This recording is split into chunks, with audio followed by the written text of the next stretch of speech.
아멘. 시편 1편은 많은 이들에게 사랑받는 시편 중에 하나이고 시편 전체의 표제에 해당합니다. 표제답게 그 시작도 히브리어 성경 원문을 보면 복되도다 이 사람, 우리 성경에 이제 복 있는 사람은 이렇게 하지만 복되도다 이 사람이라는 말로 선포함으로 시작을 하고 있습니다. 이 선포가 중요한 것 같습니다. 성경이 우리에게 알려주는 것이 무엇이냐면 우리가 복 있는 사람이라는 것입니다. 우리가 왜 복 있는 사람입니까? 내가 예수 그리스도께 속한 사람이기 때문입니다. 하나님의 자녀이기 때문입니다. 하나님께서 독생자를 내어주시기까지 나를 사랑하셔서 나를 구원하셨기 때문입니다. 그래서 나는 이미 복 있는 사람입니다. 나는 이미 새 사람 되었고 복 있는 사람이고 왕같은 제사장입니다. 하나님의 사람입니다. 이것을 기억하는 것이 중요합니다. 그러므로 시편 1편처럼 선포하십시오. 나 자신에게도 선포하고 세상에 대해서도 또 원수 마귀에게도 선포하십시오. 나를 힘들게 하고 움츠리게 만들고 초라하게 만들고 우울하게 만드는 것들이 있습니다. 원수 마귀는 나를 고발합니다. 세상은 우리의 믿음을 조롱합니다. 그리고 무엇보다 나 자신이죠. 나의 생각들, 나의 상황이 나를 힘들게 합니다. 그런 것들이 나를 움츠리게 만들고 초라하게 만들고 더 힘들게 하고 우울하게 만듭니다. 그러한 나 자신에게 선포하십시오. 사람들에게 선포하고 원수에게 선포하십시오. 나는 행복자, 복 있는 사람이다. 나는 그리스도께 속한 사람이다. 하나님께서 함께 하시는 사람이다. 이렇게 예수의 이름으로 선포하십시오. 올 한 해를 살아가면서 늘 이 선포를 할 수 있길 바랍니다. 예수의 이름으로 기도하면서 선포하십시오. 하루를 살아가면서 선포하십시오. 힘들 때마다 선포하십시오. 마음이 답답해지고 우울해질 때 선포하십시오.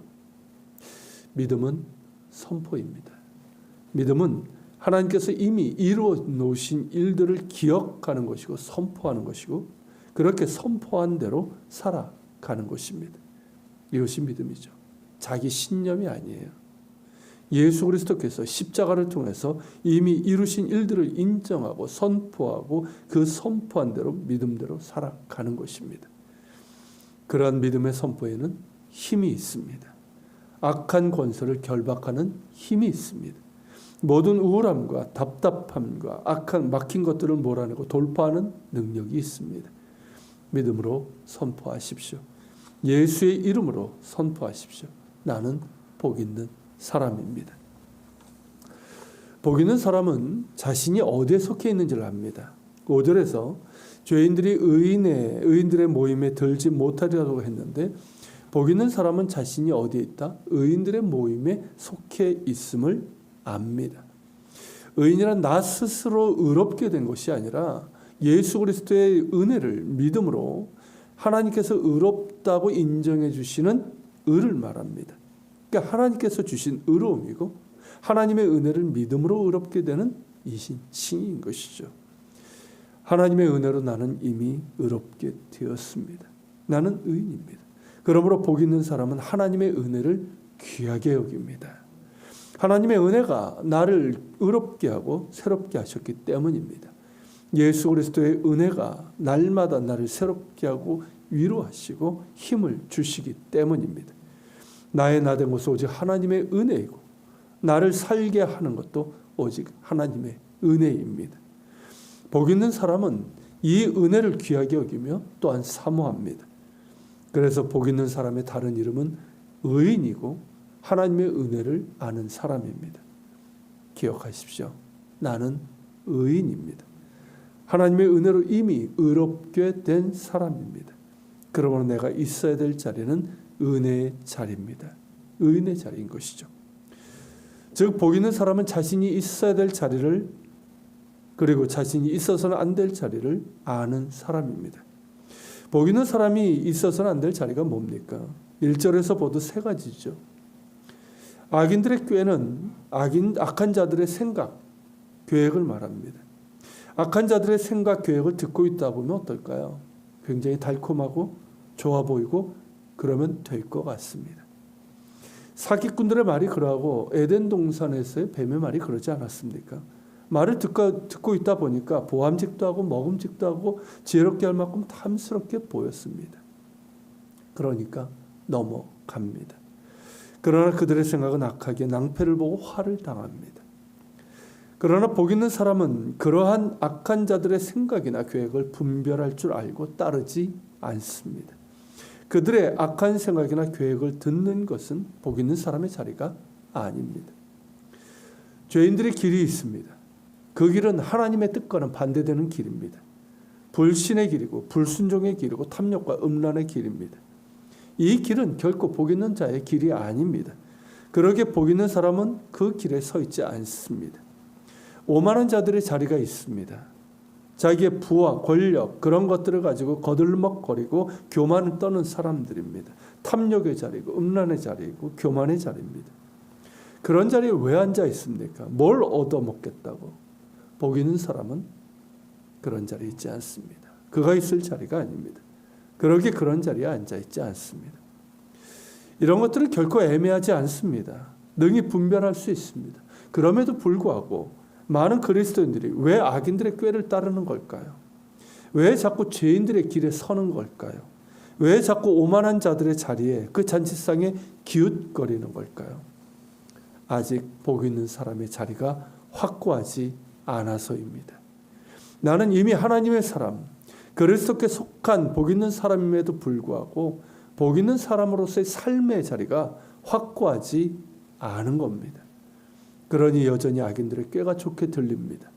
죄인들의 길이 더 즐거울 것 같습니다. 오만한 자들의 잔치에 가면 떡고물을 먹을 것 같습니다. 그러니 이리 갔다 저리 갔다 하는 것이고 자꾸 기웃거리고 한눈 파는 것이죠. 우리는 이미 복 있는 사람들입니다.